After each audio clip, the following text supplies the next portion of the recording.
وعلى آل إبراهيم إنك حميد مجيد.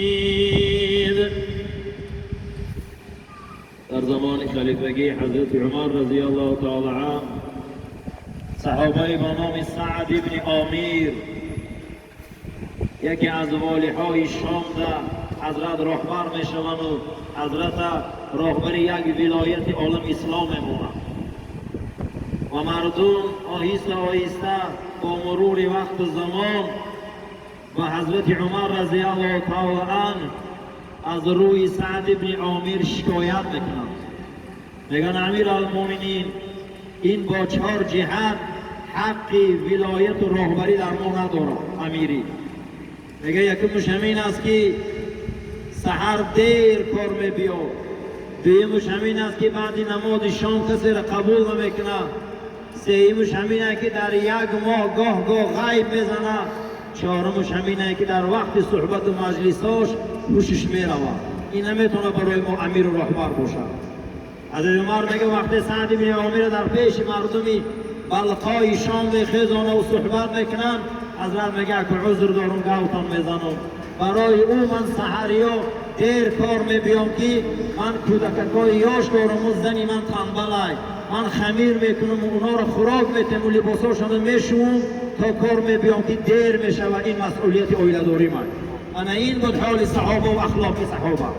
دیمش و من برای بعد شام مردم قبول نمیکنم، من از آفتاب یک نیزه بلند شدن تا شام در خدمت خلقم، بعد نماز شام دروازه های اداره من میبندم و تا بامداد در درگاه خدا گریه میکنم که من این نالایقت امیر عالم اسلام کردیم.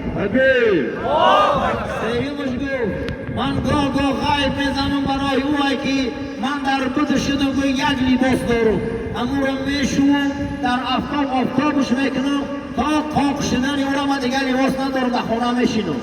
همون وقت اون لباس قاق شد امو را میپوشم و ادارم میبیام. انا این بود حال صحابه بزرگ. چهارمش گفت گاه در بین مجلس من خواب گوشم میروه، وقتی خباب ابن عرط ما مشرک بودیم قبیده قطی تمام مشرکای مکه برای او را مسخره کردیم، با انا همون پنجه های آهنینش گوشتای بدنش میکندیم، میگفتیم از ایمانی به محمد گرد. پیامبر دشنام که هیچی نمیگفت، میگفت فقط گریه میکرد. با همین عذاب خباب در دست ما جان داد. من برای او هوشم میروه که من روز قیامت قدی خباب و میخرم یه بار دیگه. من خباب قدی روبرو میبیام، وقت گوشتای تنه او را میکندم من میخندیدم، وای قدی من چیگونه جواب میداده باشم. برای برادرها چیزی که ما میکنیم این وضعیت ما نبراریم که فردای قیامت قدی همه آدم ما میخریم. گزیبیش همینه، خیانتش همینه. چطوره که در حقیقت دیگری ما میکنیم ما فردای قیامت با ما میخریم، اونجا چی جایی میداده باشیم.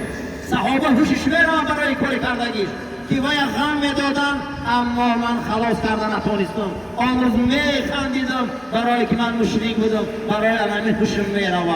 بعد از این میگه حضرت عمر آرام گرفت و در انتخاب امیر کردگیش پشیمان نشد. ورحمنا معهم واحشرنا معهم برحمتك یا ارحم الراحمین.